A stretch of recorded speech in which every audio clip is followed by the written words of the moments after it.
بسم الله الرحمن الرحيم أو كالذي مر على قرية وهي خاوية على عروشها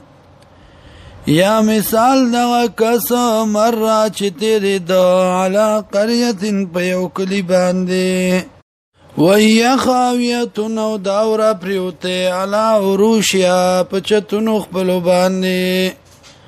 قال اوید ان یحیی هذه الله بعد موتها سرنګ با ژوند کوي دی لره الله پس د مرګ د دینه فاماته الله نمړک الله دلرا میات عامن سل کالا مړ اوسات الله دلرا میات عامن سل کالا ثم بعثه بیا ژوند کو قال او الله کم لبستا سمرا عمر تیر کړه تا قال او دا لبسو تیر کړي د ما یومن یورز او بعد یومن یاسی صدر عظیم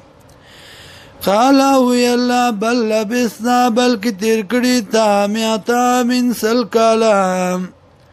فانظر الى طعامك اغور خوراک خپلتا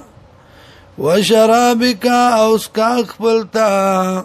لم يتسنى چې ندی بد بویا شوی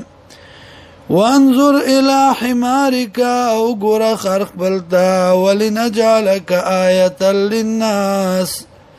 او دې لپاره چې وګرځو موږ دې لره نښه د پاره د خلکو وانظر غرا الى العظام ادکتا كيف ننشزها سرنګي خوځو مونږ دي لرا ثم نكسوها لحما بیا اچو مونږ دي توخه فلما فسحر کلا تبين له چخکار شدتا قال وی عالم زپوشم ان الله یقینا الله على كل شيء قدير فاریوسیز باندې قدرت والده وإذ قال ابراهيم او یاد کسو چې ابراهيم عليه السلام ربي ورب زما اريني وخماتا كيف تحيي الموتى سرنګ ژوند کې تمړو لرا قال او الله اولم تؤمن آیات یقینک قال او ابراهيم عليه السلام بلا ولنا ولكن ليطمئن قلبي لیکن دې لپاره چې مطمئن شي زړه زما قال وی الله فخذوني سا 4 من الطير سلور د مارغانونا فسرهن اليك نادت کدی لرا ځان سره او بیا ټوټي ټوټي کا ثم جعل بیا وګرځوا على كل جبل پاریو غربان دی منهن د دینا جزءا سیسا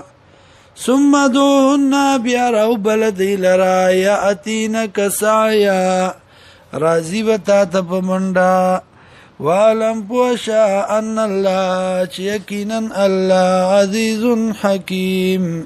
غالب و حکمت والده